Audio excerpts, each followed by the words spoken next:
How's it going, guys? Welcome back to the channel. Central Network's got a new video, and he put it out a couple days ago, and I'm going to react to it. And apparently, this one's good. It's called "This MMO is Doomed Unless." And I have to say, sometimes me and Sam are on the same wavelength with stuff. I don't know if I'll exactly agree with him or not, but I know he'll definitely have a few points that I definitely agree with. But let's get into it, guys. If you guys like the video, don't forget to hit the like button, subscribe to the channel for more Swtor and other gaming content in the future. I got some more Swtor videos in the works, as well as another video. But anyway, let's get into this. All right. This MMO is doomed unless... The credit cap has to go. Operations need to be accessible without a subscription. In fact, let's already just eliminate based the subscription model entirely. Let the game sustain itself through paid DLCs and the existing cash shop. As you can probably guess, this video is going to be a bit of an in-depth look at Star Wars The Old Republic's monetization. Let the game through the cash shop itself.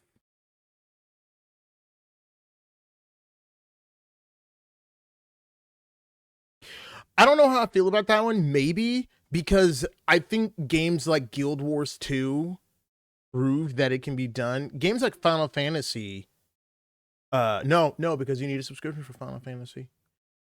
There is precedent in the industry for MMOs to be just supported by microtransactions instead of doing subscriptions plus microtransactions. Like, everyone points to WoW as being evidence of the exact opposite. But the thing about it is, WoW has the benefit of being around for the past 20 years, 21 years. Big difference. Swtor has 13 years, yes, which is a decent amount of time. But Swtor has no reason, I don't think any reason to charge a subscription anymore. See, the thing was, I say that and I kind of still don't believe it's true. I feel like if you're going to go subscription, you gotta definitely make sure you're bringing enough content to warrant the subscription. And with the small development team they have now, they're not really doing it, or even can't really do it. So going microtransactions only could be great, but see, the thing about it is they'd have to double down on the cartel market. And I don't want them to double down on the cartel market. I'd much rather them do the thing where they put out an expansion that has a lot of content and then not put out another one until they have enough to warrant another expansion, and just give us some good stuff to do in between then. And how, in comparison to other MMOs, it has become arguably one of the worst offenders in the genre. Anyone who knows me knows I've long held a critical stance on the game's subscription model and ever-expanding cash shop. Yeah. In this video, I'll break down why this system isn't just flawed, it's predatory, restrictive, and ultimately unsustainable. It is. If something doesn't change soon, Swtor is headed toward a quiet, inevitable decline. Let's start with the obvious. There are thousands of items on the cash shop. Free-to-play restrictions are absurdly high. We're talking about bundles priced at $100 and hundreds of dies that you can buy. Yes. Each one single-use only. That's right, you apply the dye to one piece of single use armor only and dies. It disappears forever. Want to use it on another outfit? Buy it again. Buy it again. And of course, in true exploitative fashion, the more stylish or appealing dyes are only available on the cartel market. The mediocre ones, unless you buy them from the GTN in-game, in which it'll cost you an arm and a leg. Those are the ones that you can get in-game or through crafting. Yeah. Compare this to Guild Wars 2, which handles cosmetic systems with far more respect for the players. Very much so. Their dyes are earned through achievements. I was just talking about Guild Wars 2. It's way more sustainable, and it's way, like, it's more consumer friendly. Achievements, milestones, account anniversaries are purchased with in-game currency. Best of all, when you unlock a dye, it's yours. Yes. Forever. It is. Across your entire account. That is how you respect a player's time and investment. Exactly. Meanwhile, I tell people all the time that Swtor does this thing where it doesn't give an F about you, your time, and anything you've done in the game. It doesn't respect you. And that is one of the real big problems with Star Wars The Old Republic, is that it really just doesn't respect your time or your investment.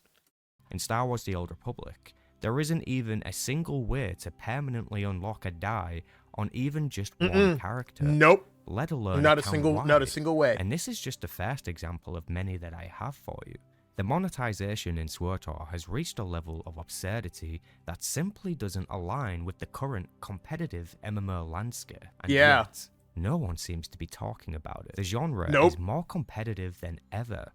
Final Fantasy Online, Guild Wars 2, World of Warcraft. These are juggernauts with constant updates, massive teams, and well-structured monetization. But that's the big difference between Swtor and all those games, is that their teams are gigantic. Like, he just said it. He has a point, but that's the big difference between Star Wars: The Old Republic and those other games, is that the teams are massive for those other MMOs. If Swtor had a bigger team, it would be more viable to for them to do all of these updates and make a bunch of these changes. But since the team is so incredibly small, they can't do much. There's a lot they can do, but they still can't do everything that we want them to do. Structured. Did I say that weird? For Swtor, playing catch-up isn't a luxury. It's a requirement for survival. Yeah. Yes, Star Wars: The Old Republic has its merits, voice-acted content, great. It does. It has its merits. Moments of truly excellent writing. Yes. But those strengths are buried beneath outdated systems and development stagnation. The engine lags behind. New features are rare, and while other games innovate, Swtor clings to models that were tired a decade ago. He's so base when he talks about that. One of the things I tell people all the time that they don't understand about Star Wars: The Old Republic is the difference in engines. Remember, Final Fantasy has its own engine. Guild Wars 2 has its own engine. World of Warcraft has its own engine. Swtor has the hero engine, which was an engine that was designed for MMOs, but even in the development cycle of the game, they had to do so much work to get the hero engine working, and then when the game launched, it still wasn't working. So everything that they've added to the game that's been a feature add-on, they've literally had to cobble together and stitch it onto the engine. And that is almost nearly impossible to do with the hero engine. It's that bad. Let's talk about monetization scale. World of Warcraft charges a sub fee and sells expansions and has a cash shop. Yes. That's a heavy load to monetize with. It is. Blizzard delivers far more content with a much larger studio and a massive player base. Quality of the content aside, he's right. Like, because a lot of people will point to be like, oh, sometimes WoW doesn't have a lot of content. It's like, yeah, but all of the content that WoW delivers is leagues ahead of Star Wars: The Old Republic. Players tolerate that system because the value is there. You get something mostly in return. Can Star Wars: The Old Republic say the same? No. Honestly, no. The Absolutely disparity in not. content updates between World of Warcraft and Star Wars: The Old Republic is laughable. It really begs is. The question, it's the worst. How is this game still alive? Now, I didn't make this. The game's still alive because it still makes money through the cash shop. That's the only reason why it's still alive. The absolute only reason.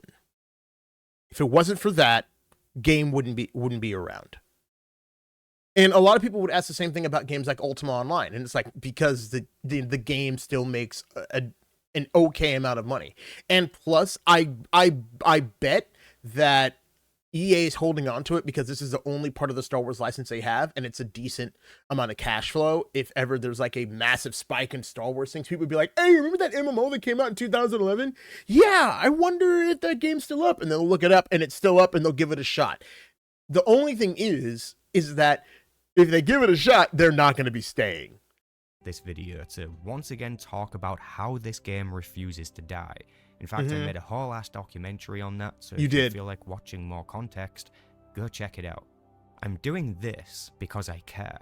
This is a wake-up call, a glimpse at what could be. Jesus Christ, I tell those people all the time, I care so much about this game and I want the game to be better, and everyone keeps fighting like the people that are saying this stuff don't care. We care. We want the game around. If only the developers had the courage to evolve and take a risk. Bro, take a page from the RuneScape developers, who recently acknowledged that their monetization strategy wasn't working and needed to change. Exactly. That kind of self-awareness is rare and powerful. I could only wish that the Swtor devs would take a similar... I saw this tweet. I saw this tweet, Sam. I looked at it, I was just like, and when I first freaking saw that tweet, I was like, bro, you had the balls to tag the official Swtor, like, Twitter page. That's pretty freaking awesome. Yes. Like, for real. Like, this level of transparency is super rare. Honest look at themselves. Because here's the harsh reality. This game is on life support. It's kept barely alive by a community that's still passionate, but growing weary. Yes, very Let's look weary. at some numbers. The cartel market boasts nearly 2,000 items, not including I didn't even realize it was that much! Or the additional cost of unlocking those items account-wide. And don't forget the bundle exclusive items. Yeah. The game has clearly pivoted towards cosmetics and pay-for-convenience options. Meanwhile, we haven't seen... That's the one thing about Swtor that I'll defend. The game hasn't necessarily become pay to win. It's definitely pay for convenience, because if you pay for a subscription, the game is so much more convenient and way less annoying to have to deal with. But at the same time, still a garbage game. A real paid expansion in years. Yes. Instead, we get slow-dripped free content, where free usually translates to you'll pay with your time or your temptation. Color crystals. Again, monetized to exhaustion, rather than offering a simple color. Dude, even weapon tunings. And weapon tunings don't do anything. They're just like cool things for your weapons for this, so they have cool effects and they're monetized out the wazoo. It's nuts. And then if you try to use in-game money to buy them, good luck if you're free, because you can only carry 1 million, and sometimes people will charge hundreds of millions of credits for those. And that goes for anything. You want to gear up, you're going to need to shell out money for a subscription, because you're not going to have the credits to gear up. Players are forced to sift through dozens of pages on the cartel market. Each crystal comes and half of it is garbage. Eviscerating. Like, dude, so there's a bunch of variants and they're all garbage. And most of the colors are not that good. Let's be honest here. Most of the colors in the cartel market for the crystal stuff are not that good. And a lot of them are repeats. Sometimes you can't even like tell the difference between a lot of them. So like there's over 2,000 items in the cartel market. They can easily take those out and put them somewhere else in the game. I keep saying it over and over again. Dynamic Encounters was the perfect place to put old cartel market items. Bring the cartel market items up to the that are actually on the market down to like 100 or 200, and put the rest, especially if they're bronze or silver items that are older, add them to the Dynamic Encounters loot pool. Hawkeye, Indestructible, War Hero. But honestly, these stat differences these days are just don't matter. They don't matter. And right now, it's only designed to multiply sales, not enhance gameplay. Yes. At this point, Swtor feels less like a game and more like a storefront. A microtransaction minefield. You'd expect, given the aggressive monetization, that we'd see reinvestment into the game itself. But there's little evidence of that. Here's what I really think. I don't think the game makes enough. Maybe. Don't know. It's just an idea. It's just a thought, because I don't think there'd be a reason to not reinvest in the game if the game is making enough. And see, and that might be me being a little charitable. But I do agree. The game needs to be invested in. Swtor had made over $1 billion, I think, in 2020. It was like, there was an article that said Swtor's made $1 billion. It's like, great, awesome. Can we please invest in updating the engine or switching engines? One of the two. I don't know. I'm not Swtor's at the point where you actually can't have a bunch of software engineers come in and make a whole new engine, even though I would love for someone to do that. But there at least could be significant investment to fix this engine. And I think that's probably where the best amount of money would be spent, because then they can do like what World of Warcraft is doing with their player housing. World of Warcraft's player housing is about to blow every version of player housing in the MMO space out of the water. It's going to be so good. And Swtor has a bunch of features that just are not that good.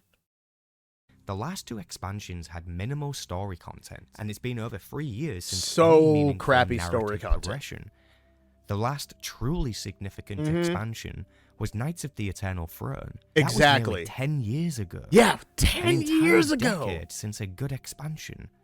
In Star Wars: The Old Republic. It's nuts to think that Knights of the Eternal Throne and Knights of Fallen Empire came out when this game was like 3 or 4 years old. Think about that. That's how long, like, those expansions don't feel like they were that long ago, but they were over a decade ago. And one of them, Knights of the Eternal Throne is 9 years ago. Knights of the Fallen Empire is 10 years ago. There is no way to convert your in-game currency into anything meaningful that can be used for the game's cash shop. And when you contrast that with Guild Wars 2, where you can convert your gold into gems and then buy anything from their cash shop, no real money required. It's a player-first system.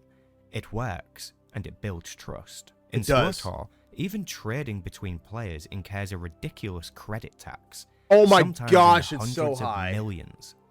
Just to give a friend a cosmetic item. Exactly. It's frustrating and remember, that issue, like the taxation thing, is trying to cut down on the fact that the inflation in the game is out of control. But the one thing that is constantly pushing credits into the economy is the fact that you can resell cartel market items.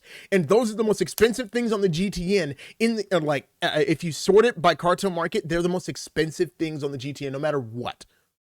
Cartel market items are the most expensive. They may not show up as the most expensive in every category, but they are the most expensive things on the GTN. They are the #1 cause of inflation in the game. Punitive. And there is essentially no way to earn cartel coins just by playing the game. Outside of the first time you get achievements coins that are earnable through the seasonal passes. Yes. But the payout is pathetic. It's garbage. You grind through dozens of hours of weeklies to afford a single cheap item. That's not a reward. That's a joke. Exactly. What makes Star Wars: The Old Republic's monetization truly toxic is how it actively discourages returning players. It really does. To log back in, only to be slammed with restrictions, paywalls, and limitations. Absolutely. All this while core aspects of the Bro, it's like if you're a returning player and you don't drop a sub, you're going to be so mad and frustrated.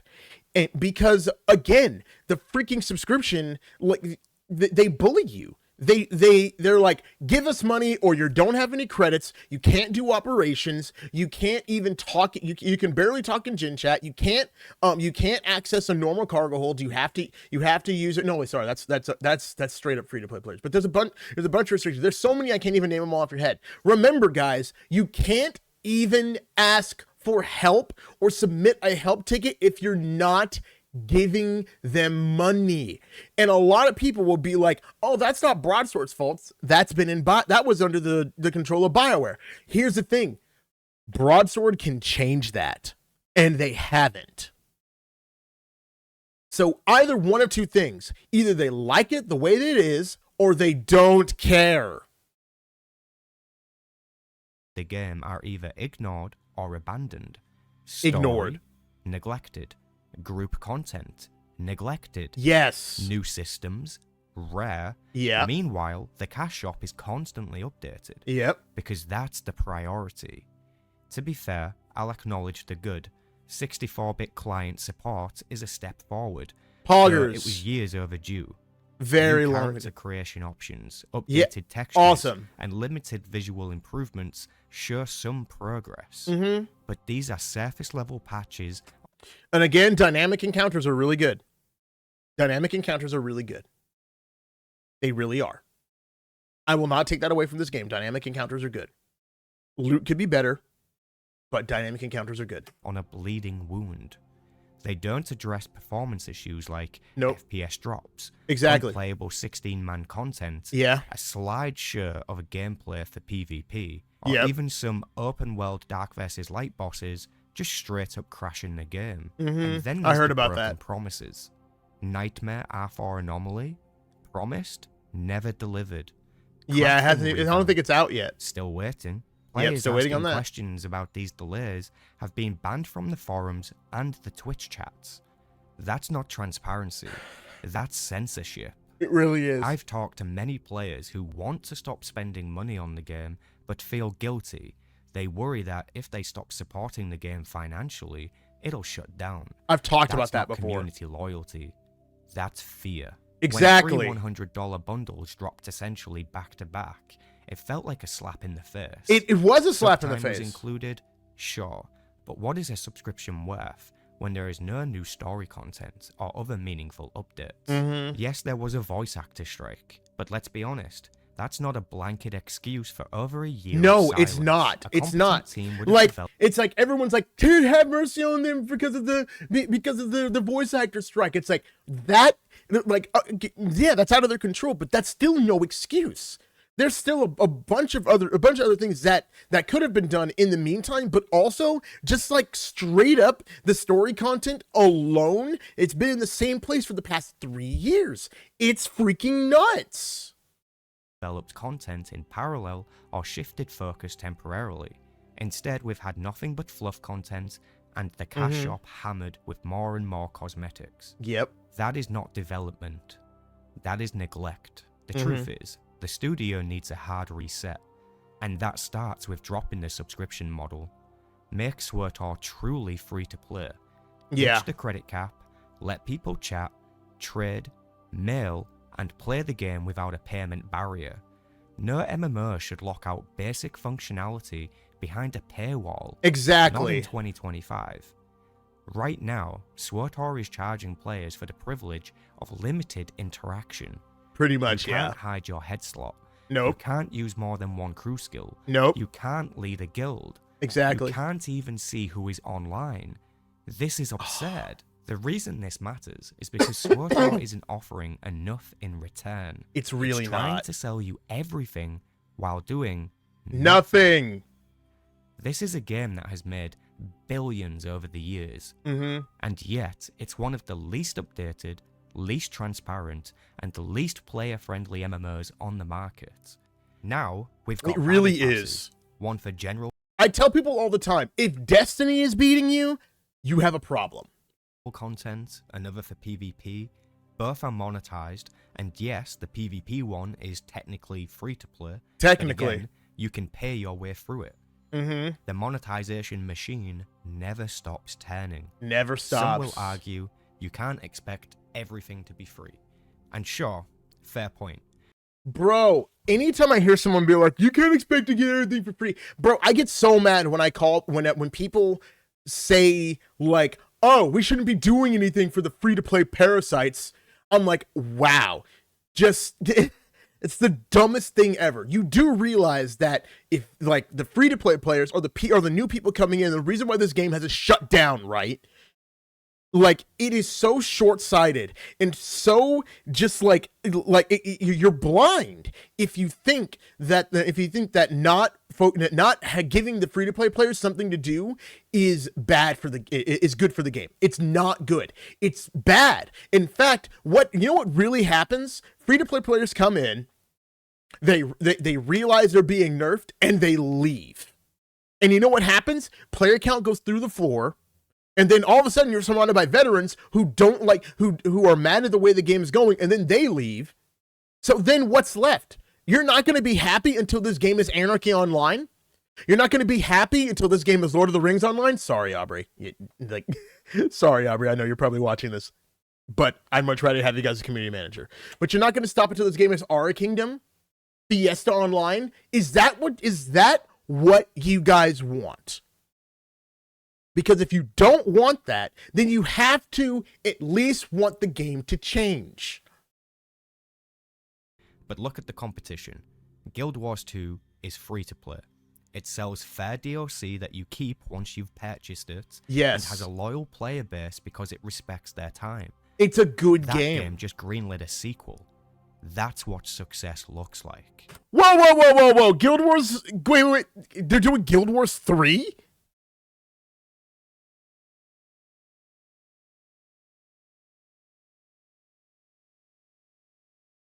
It's kind of pog.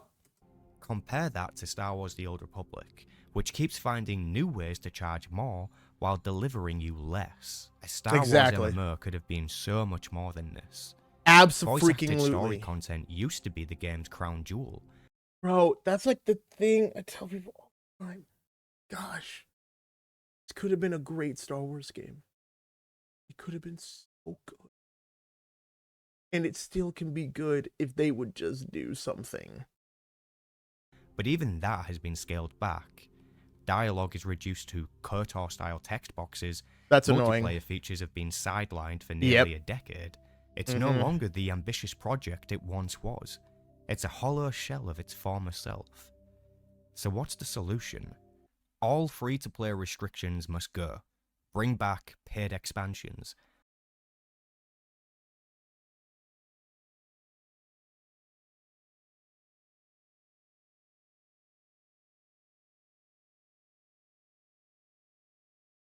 I'm going to listen to the rest of his list. Remove the subscription model.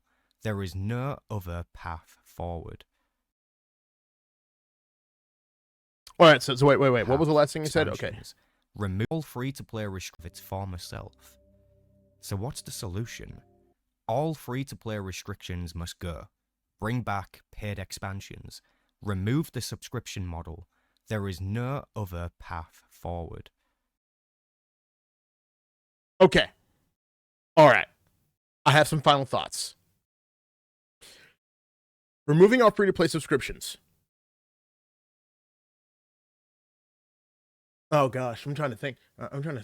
Because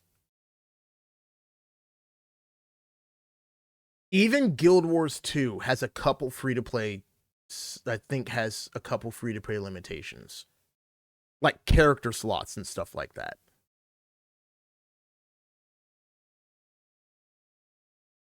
All right.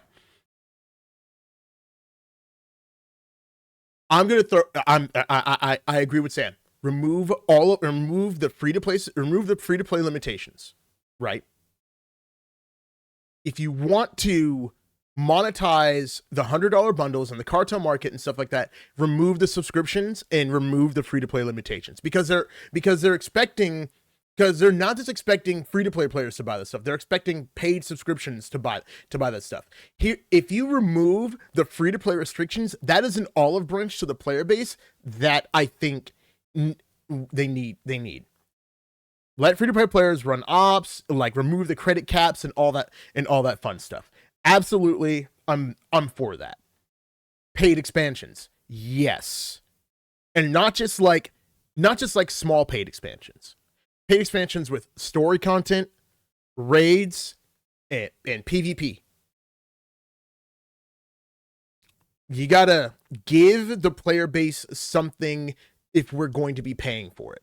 And see, I'm kind of at the place where I'm just like, maybe the reason why they're not doing that is because they can't. They can't give the player base exactly what they want because they're not in a place where they can absolutely just allow where they can absolutely just build an entire expansion from scratch. But see, thing about it is, I feel like if they pivoted to the removing free-to-play model and allowed us allowed the restrictions to go away, that would get more people into the game and more people to spend money on the cartel market and more people to buy those bundles.